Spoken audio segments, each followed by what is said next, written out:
Welcome to another episode of the ASQ Podcast, where we focus on life, leadership, and culture. Today, we're exploring how crises can serve as unexpected gateways to reconnect with our authentic essence. Stay tuned as we uncover ways to embrace authenticity and transform your life's journey.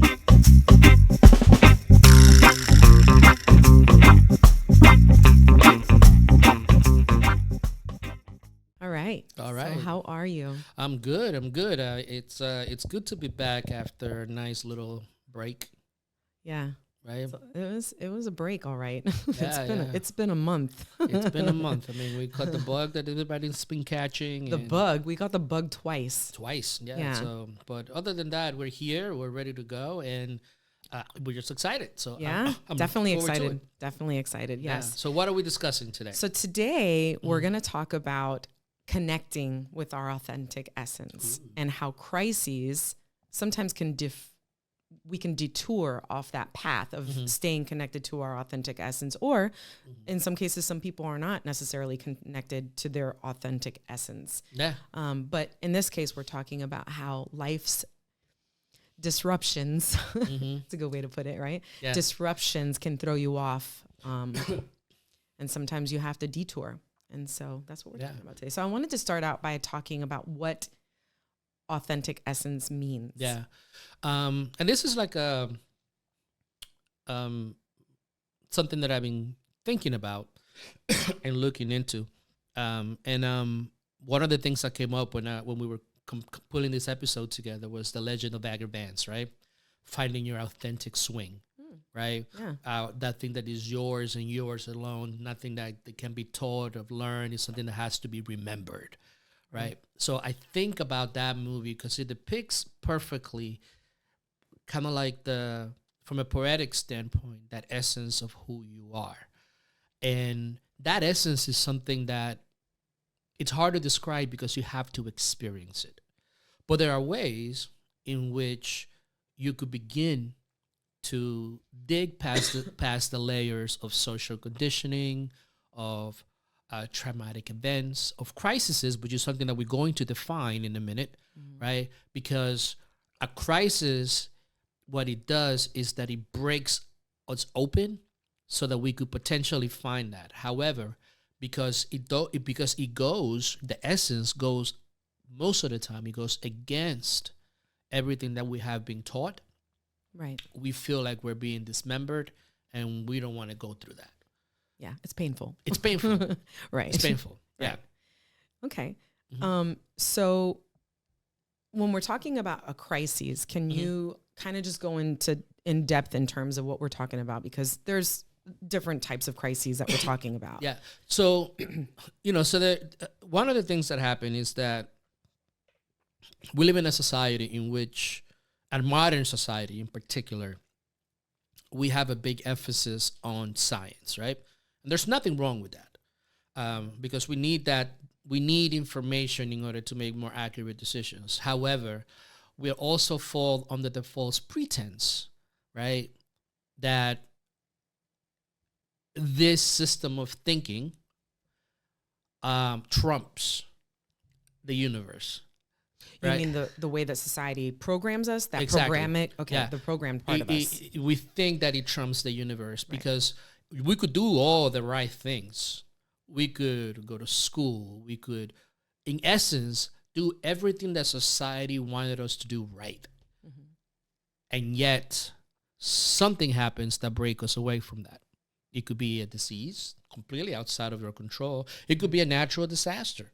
Look at what's happening in California with all the fires. Here in Florida, we live 3 miles away from people that died. So we live under the false pretense that we could trump the universe. And that's incorrect. That is an incorrect assumption in my point of view when it comes to really the over-reliance on a rational thinking mind, right? So number one. So a crisis in and of itself, right? And I'm going to use Erik Erikson's definition of a crisis because I think that he depicts, out of a lot of the people that I've read, I think he depicts the cyclical nature of our own psychological life in a very good way. And in a way that really like highlights how when we transition from one stage of life to another, that this crisis is this turmoil. What it really does is that impacts what we believe our personal identity is, right? Right. And it crushes what our personality is, right? Because up to a certain point, we believe that we are a father, a mother, a son, a daughter, right? We play these societal roles, right? A teacher, a student, a professional, right? We play those roles, and we begin to think that that's our core personality, right? When you go and meet someone, hey, what do you do? That is the first question that somebody asks you, Yeah. right? So as if that is the sole definition of who you are. It is a very important aspect of who you are, but it's not the totality of who you are. Right. And what happens when that is taken away? What happens when the kids get out of the house? What happens when the career or the path that you've chosen destroys you? Right. So then what are you left with? So a crisis is a challenging period in our lives in which who we think we are, right, is challenged and even broken. The rug is pulled out from underneath your Precisely. feet. Precisely. Literally. Precisely. You're thrown off balance. Right. Yeah. Okay. And again, So it's something as simple as in our own personal world, something as simple as, and I say simple and I say that, I don't mean it simple, but it could be something that we're not expecting to be a crisis, but it ends up being one internally and sometimes even outwardly. Yeah. Because an empty nester, you know, the kids are doing great when your kids leave. They're like living. They're like doing their thing. They're like doing whatever it is that they set out to do. But we're left with, well, who are we now? Now what? Like, right? I'm still a mom, but now my identity was wrapped up in this, and now they're gone. So, okay. So it could be that, or it could be something on a more grander, like you said, the pandemic, global issues, etc. Yeah. So on a micro scale, the individual, right? You know, those things happen to us. Erickson talks about the different stages of life. You know, so two of the most important ones that are really that we struggle with is the identity stage when we're transitioning from a young adult, from an adolescent to a young adult. That's a very tough transition there because number one, you're becoming independent of your parents. You're going on the quest to find your career, what you're going to do with life. You question a lot of the values that we're giving and you start creating your own, right? So that's one of the main points of contention when it comes to crisis, right? The second one happens in middle life, where we are, right? Where number one, in our case, being empty nesters, right? That was a shock to us, and we'll talk about that in the middle, right? Number two, dissolutions of careers, right? Being in the middle age and then striving for something, and then the careers are, this is not it, right? You know, and then having to define ourselves, redefine ourselves, and find ourselves, and going into that quest, right, to find that, you know, is kind of like one of the things that it really is the catalyst for what we're doing, and the catalyst of everything that we're doing moving forward. Absolutely. Okay. So do you want to share like a personal, so that, you know, I mean, I would love to hear. I'll share if you share. I'll share after you share. Okay. Fine. Men first in this case. Oh God. So, to me, one of the biggest dissolutions that happened within this time frame of my life, right, middle life, and I would say we're talking now. Yeah, I would say within the last 5 years, right, 4 to 5 years, right, is my career, right, the dissolution of my career. You know, most of my life, I've worked in youth development. I mean, I started with Kenna Crossroads when I was 12. And did that until all the way till I was like 17, 18, you know, so, and then, my stint at the Boys and Girls Club in the 2000s, early 2000s, and then 17 years in that career, you know, and it was painful. It was really painful. It was painful to see, what do you call it, the change happening, and then almost you feeling like you don't belong, and not so much that you don't belong, that you are not wanted, right? That was one thing that was really hurtful. What did it, when you say hurtful, it's like a very general statement. Mm-hmm. When you say hurtful, I want to sort of explore those real genuine feelings, Mm-hmm. because I think that those are the things that people Mm-hmm.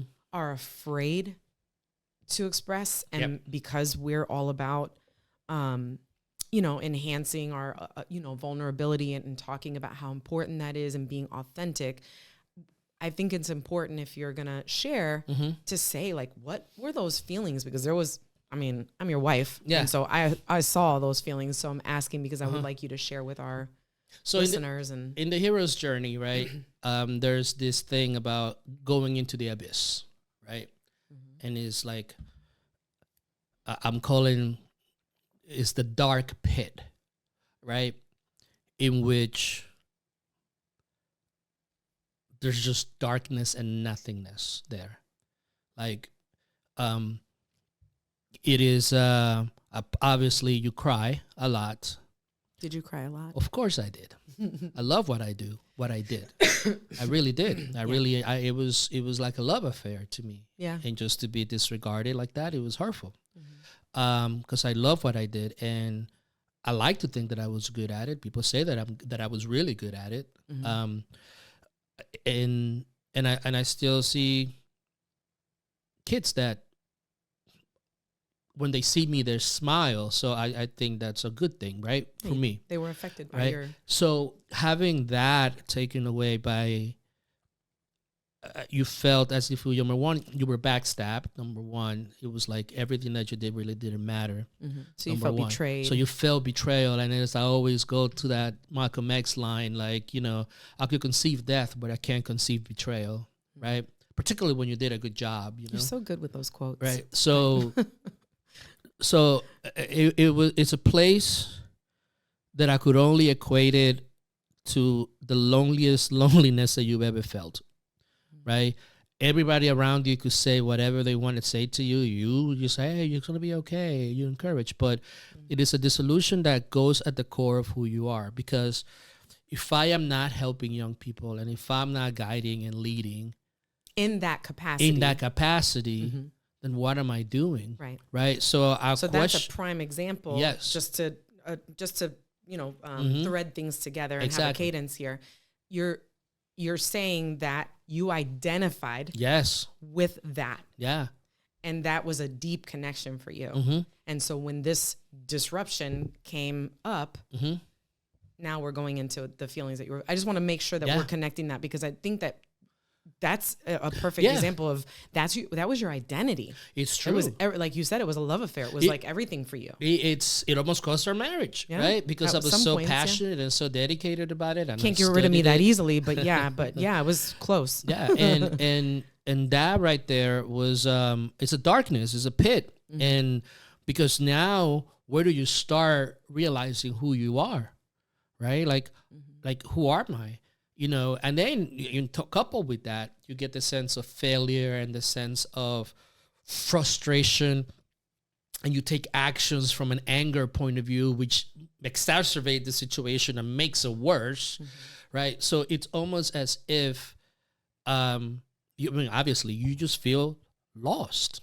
And there were sometimes, that I was talking to somebody about that today. Sometimes you feel like you have one foot in life and the other one in death. And that's a reality how we feel. Like sometimes you much rather be dead. So that thing is hard. It's hard, particularly when you like what you do, right? Particularly when you like what you do, when you enjoy what you're doing, and you're doing it from your own value, like your value systems align with it, right? And that was my thing, that dissolution of that career, because from a very young age, this is what I was taught to do, and this is what I felt was my purpose. Yeah. Yeah. It was your identity. And it was my identity for a while. That's what I thought. I was proud of what I did. I was happy with what I did. And that right there was my crisis in this stage in life. How about yours? Well, I think for me, I've had multiple crises, but I would say that I did struggle a lot when our children left, when they started their lives. And one of the things that, not to downplay the feelings or anything like that, but there's a quote that I remember, and I don't know, again, you're the one that does the quotes and you're really great at that, but same feelings, a lot of questioning, like, what am I going to do now? Like, and at this point we didn't have grandchildren. It was like everything that I've ever done was, because for my kids. And that was what I thought I was meant to do, is just be their mom, aside from going to work and doing these other things and whatnot. But also, I thought that I had this plan when I got my doctorate. I was like, okay, I got my PhD. I am like ready to go now. I can take on the world, and I'm going to do what I have been dreaming about doing for so long, which was teaching. And I really thought I thought that my life would be in that capacity, in a classroom capacity, in a way that I wanted to have a different type of teaching experience, because I'm not only teaching, but I'm also learning from these people that I'm giving this information to, right? And I just kind of wanted to change that idea of teaching in a classroom setting, but that's the setting, that's what I saw, right? And that was what it was. And for so long, I identified as a mom, and I identified as this individual. This is what I'm going to do with my life. And I worked at, our local college for 15 years, and 15 years is a long time. And I was very disheartened by the fact that I was passed over for opportunities. And I went through a lot with that. I questioned, like, did I, fuck us? We're like in debt with getting a PhD is not cheap. Maybe I don't know what I'm talking about. Maybe it was a lot of serious questioning of my ability as a mom. And then my questioning my ability as, oh my God, I went through this whole program. I became a doctor, and I have all this information, and now I have nowhere to put it. What am I going to do with this? Like, no opportunities are coming to me. And if I can't get experience at my alumni where I have been, where am I going to get it? Who's going to hire me?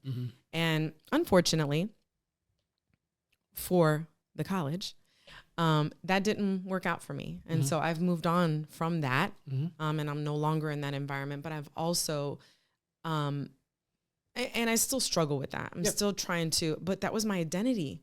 That was it for the longest time. And peeling back the blinders to have a different perspective has not been easy. There's been a lot of crying, a lot of emotional moments, a lot of questioning.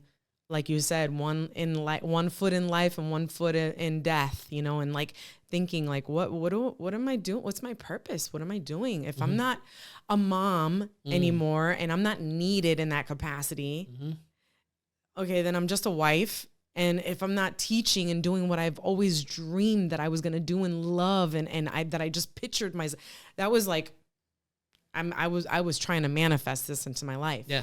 And the fact that it did not happen I was broken by that. And I was broken and angry because there were people that it would have been nothing for them to say, all right, let's give you an opportunity. Let's do this. And they just didn't do it. I even had people laugh at my dissertation, what I studied, make fun of me and mock me for what it is that I was studying. And clearly I studied emotional intelligence. So clearly that individual needs to read my book. He needs to hear this stuff, right? But my point is that I went through a lot of anger and hurt and betrayal and feeling like I don't belong and feeling out of place. And now everything that I thought I was is not. And now I have to find this whole new fucking identity. Yeah. And I was not happy about that. Oops, sorry about that. I thought I put it on focus. And so it was hard for me. It was that, and I'm still struggling with that. Yeah. Yeah. And again, it's like, we got a double whammy, which is hitting the careers at the same time. And also the family situation, right? Because those are two big components Huge. of who we are, right? Our families and what the functions that we play in that families and the jobs, right? And although we're not very religious, right? But we do question, like, why us? Like, why? It's like, why does that happen? It's like we put the right effort in, right? We go out of our way. We try to be helpful. Yeah. We've opened our house to people for them to build their lives, and it's not that you're looking for a reward, but perhaps we are. But why does this happen? Yeah. Why is it that it have to be like that, right? And that's kind of like one of those questions that as I started going into this pit, right? As I was in there, the thing that I'm thankful for is the fact that I'm an introvert. Oh. And the fact that that helps. that I like spending time by myself, and that I like spending time reading, and I like spending time learning on my own. I think that was the biggest thing. I remember somebody asked me, I was doing this presentation with kids, and they asked me, what are the two most important skills that you could have as a person? Mm-hmm. Writing and reading. Right? Yeah. So what about math? Well, it requires math. You can require this reading, but you don't understand math. Yeah. If you have those two skills, you could pretty much transform everything. So I can imagine, just to pause for a second, I can imagine that it would be difficult for individuals who are extroverts, because a part of the strategies that we're going to talk about to end this episode is going within. Yes. Is taking time. And I think that is difficult for people who are very social and and not necessarily are dependent on other people, but I don't want to misspeak or anything, because I'm not like a extrovert or introvert professional or the leading person on this. But as an extrovert, I can only imagine that just taking that time to step away from things is probably very difficult. Yeah, because you rely on your social interactions with people. And you know what? And sometimes, right, is what works for you, right? Again, for me, I'm an introvert, right? So going and studying and searching and looking for things becomes much more natural than having a big group of people. Right. And although I facilitate with a group of men, and I'm beginning to really share and be in connection with these men to learn from one another, right? Now it's kind of like another growing thing that is happening with me. I had to be on that pit. I had to be on that darkness, right? And what I equate it to is, again, and I said this before, and I said it again, gonna be saying it a lot in the last few years. It's like when situations like this happen, it's kind of like equivalent to, you name it, Moses, Muhammad, Jesus, Buddha. They had to go in that pit. They have to spend their nights in the loneliness. They had to be broken apart so they could find out who they really are and to begin to live from there. And that's the thing, right, that it's hard for most people to accept and realize. That being dismembered, right, because that's what it feels like. That's what it feels like, that you are being destroyed, right? If you stay there long enough and you confront it rather than running away, there's things that happen, right? So one of the things that I've learned while going into that pit, right, after crying, after, doing all that, okay, right? True. After screaming and yelling and breaking stuff, out of frustration, after cursing people out, after all that passed, right? And I was exhausted of getting rid of that.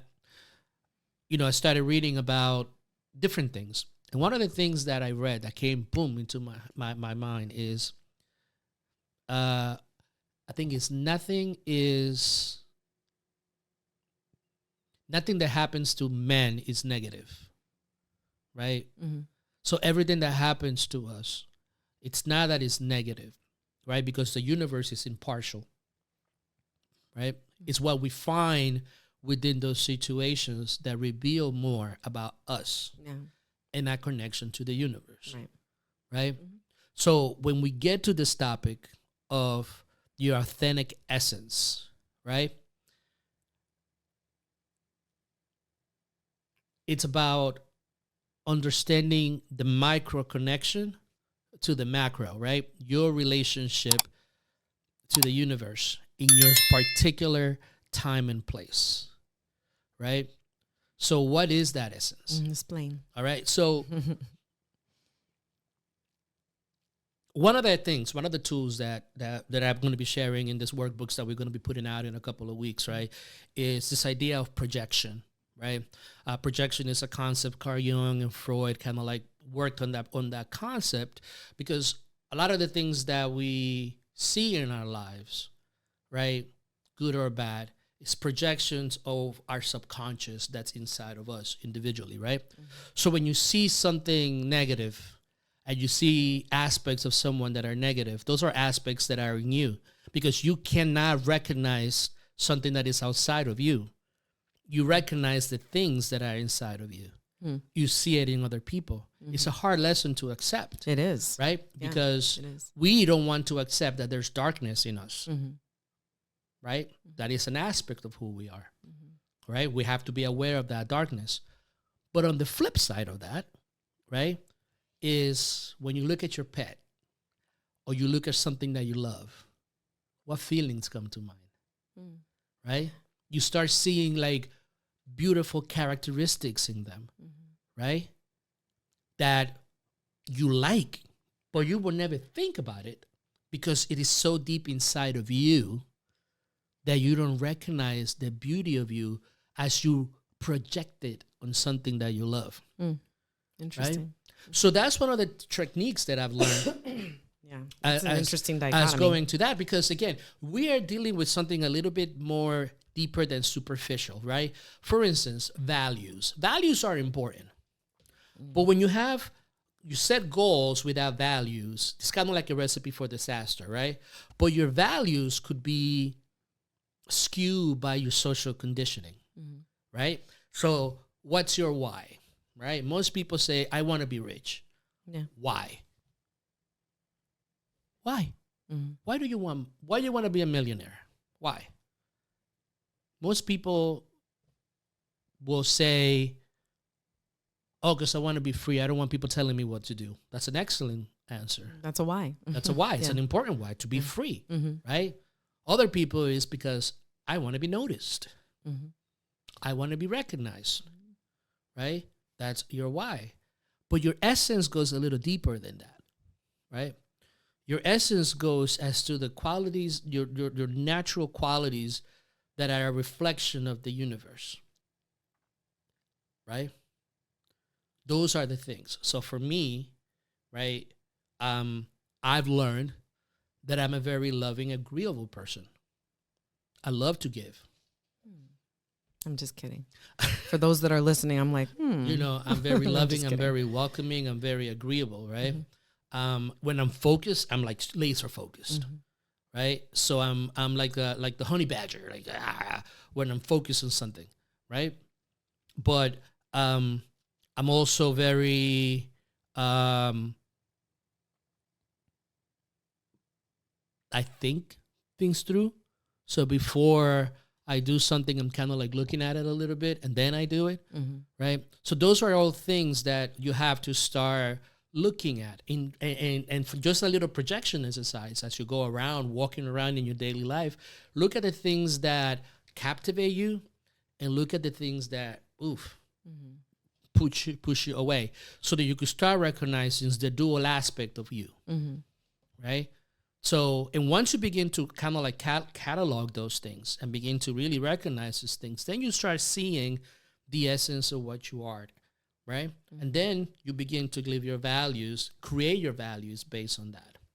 So when you're talking about this, just to make sure that, so that we're understanding, when you're talking about projection and understanding our values and understanding our authentic essence, that as it relates to going through a disruption in your life, what is the correlation? The correlation. Well, the thing is that, and then this goes back to in the hero's journey, the call to the adventure, right? Unfortunately, for better or worse, most of us, we don't change willingly.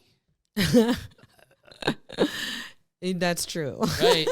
It's like we don't change willingly. We don't say. I feel like you're talking to me. Right. No, I'm kidding. You know, no, we don't change willingly. No, it's true. It always takes a crisis, a disruption, losing a job, kids moving out, you name it.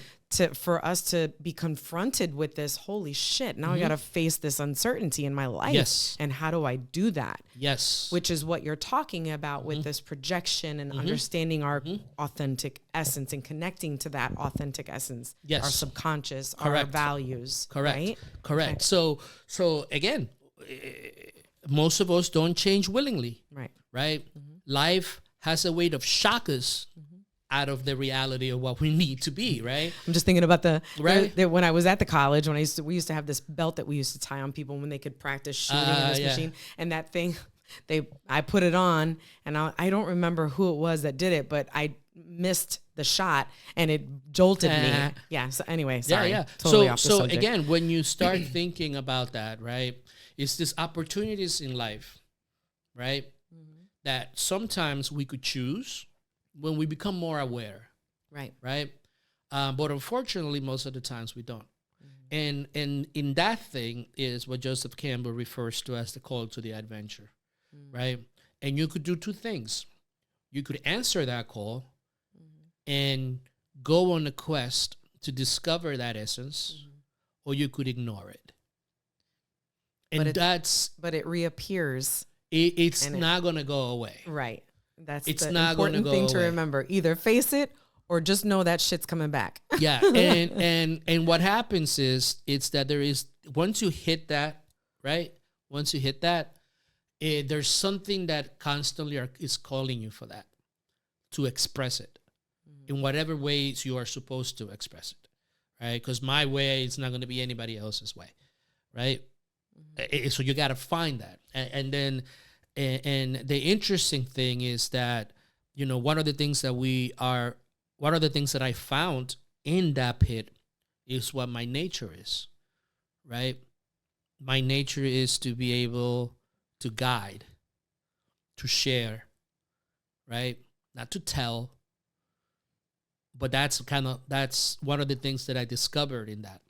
And I get a lot of criticism. Even recently, I got some criticism as to saying that I'm too nice, right? I'm too nice. You're too nice. And I listened and I'm like, okay, but that's who I am. And one of the things that it does to you when you go into that pit and you climb your way out of it is that if you're open enough and if you realize it enough, that there's a different level of how you look at people. Because if you understand that in your darkness, how that feels, right?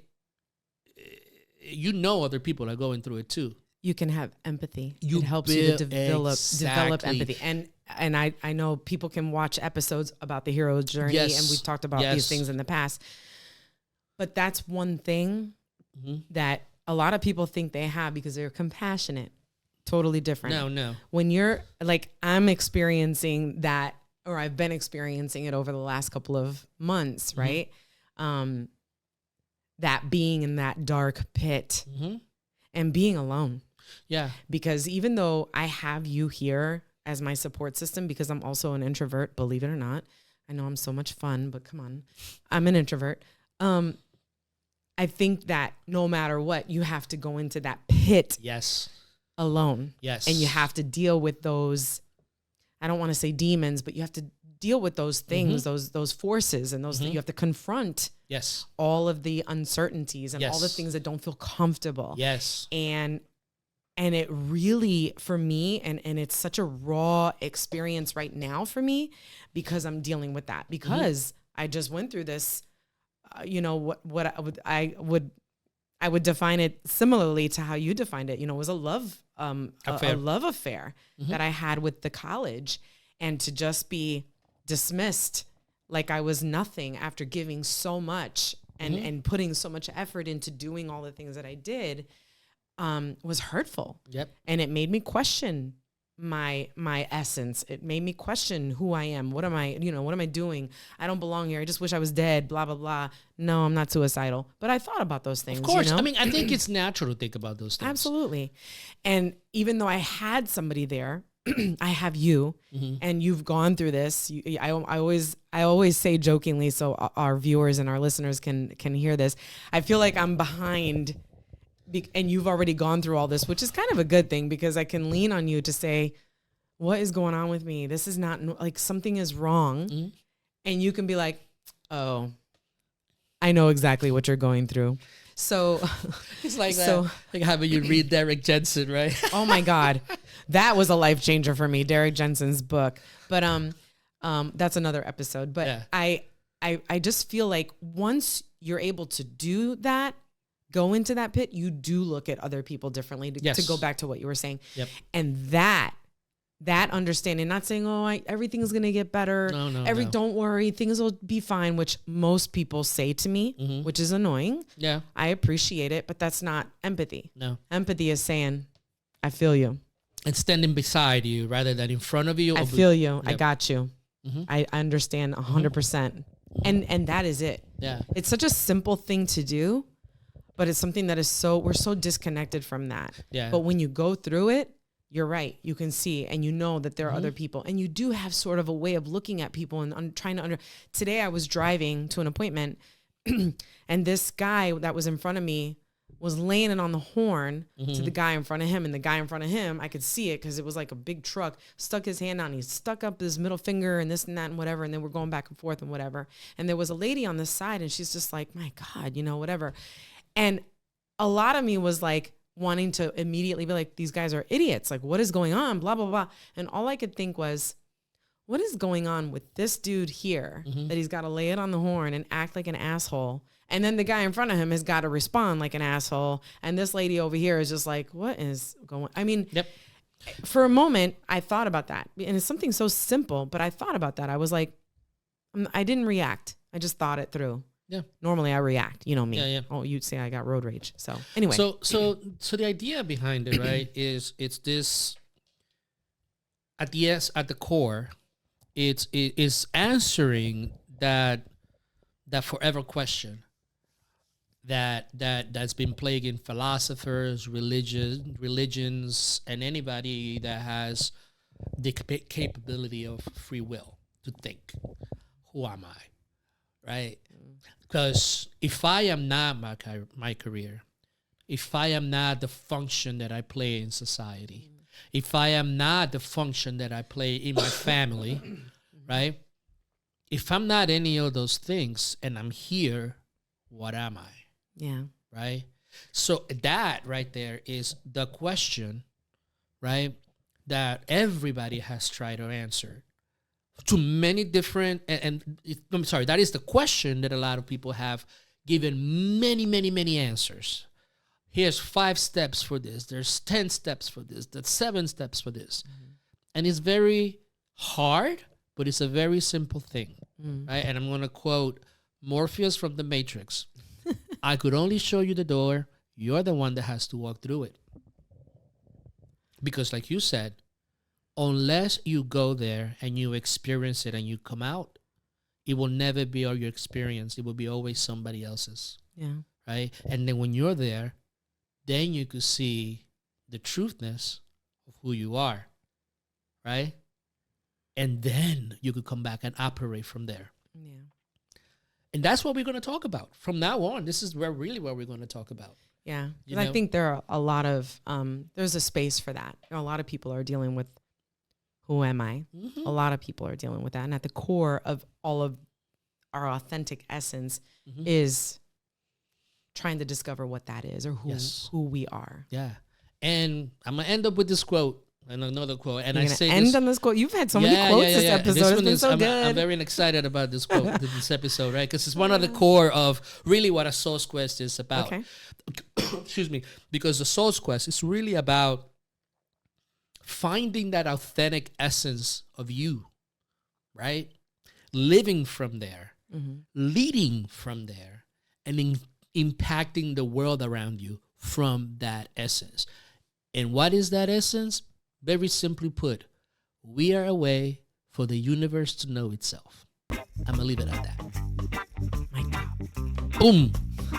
If these themes resonate with you, how can ASQ offer additional insight into navigating this search for deeper meaning and purpose? We encourage you to visit asoulsquest.com for more information. Stay tuned for more exciting topics.